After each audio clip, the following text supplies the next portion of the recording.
everybody, how are you doing today? Good to see you. I wanted to come on and share some tips with you. The other night I had the opportunity to go to a PR panel, and there were a lot of news directors there and other heads of big PR companies, and they were giving tips on how to actually score PR coverage, public relations coverage on the news and in different media. So as you may know, if you are wanting to get media coverage, there are two ways to do this. Either the first way is paid, which usually is on a lifestyle daytime show as a segment, or it's more like an advertising or marketing.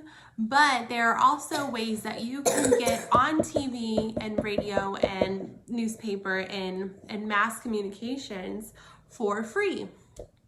And so a couple of those tips are, if you're going to send it to the news, for instance, they get 80 to 100 pitches a day when they come in, and that's not including, breaking news, weather, something happening. So you got to make sure that you sort of stay on top of this and don't put all of your eggs into one basket, meaning don't just send it to one news outlet or one radio station.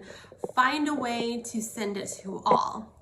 And the second tip would be exclusivity.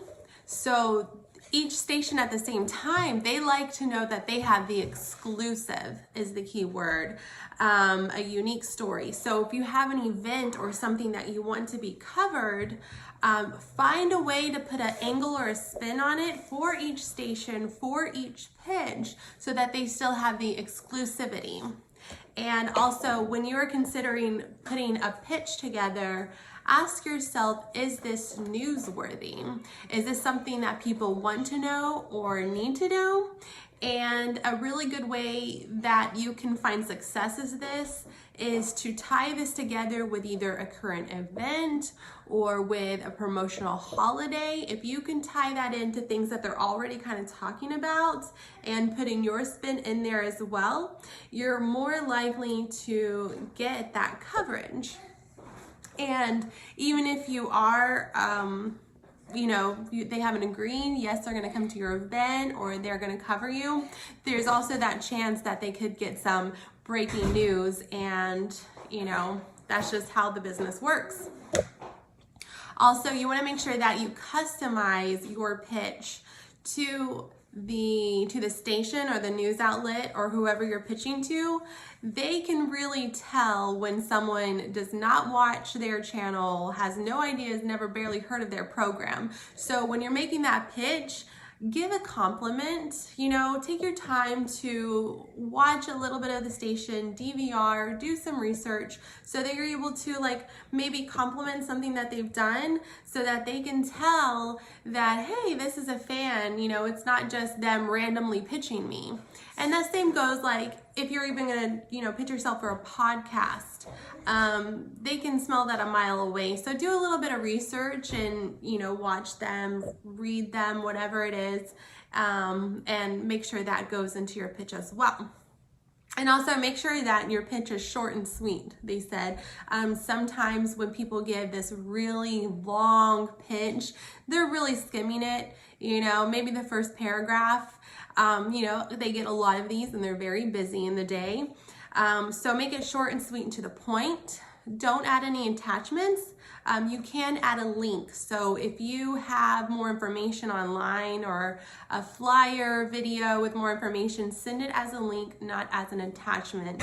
They said the attachments just sometimes will not open with their programs and things that they have.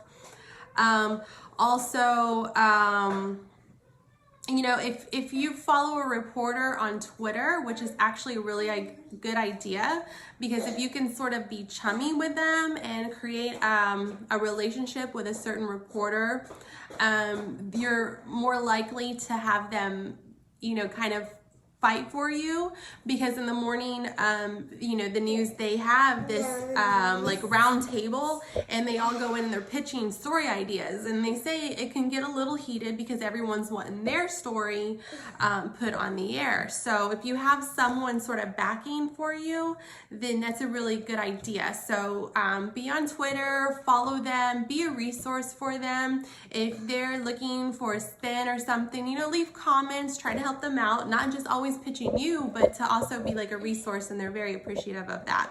And if you're sending a pitch, send it to that reporter, but also send it to the general. A lot of stations have like a general email that goes to everybody, because you never know when someone's on vacation, or maybe they're out on assignment, so you want to make sure that that doesn't get lost, that it gets seen. And make sure that if you give them enough time, especially if you have like a deadline or an event or something happening, that you give them a couple of days notice, or maybe a week notice, because they already have their stories lined up. And to make sure that you're following up the day before, the day of, and send a few emails and a phone call. And they say the best times, there's a lot of notes here, the best times to send your pitch is about 10 a.m.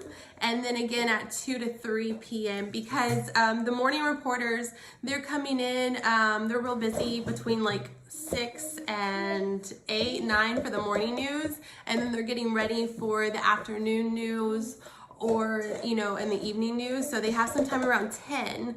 And then between 2 and 3 p.m. is another lag period, because sort of the evening and afternoon people are barely coming into work, so they don't have all that workload stuff. They're just looking at their emails, and they get a lot of emails. So make sure the follow-up process is super key. One of the news directors, he was like, no, don't make any phone calls with us, just emails. We don't want any phone calls.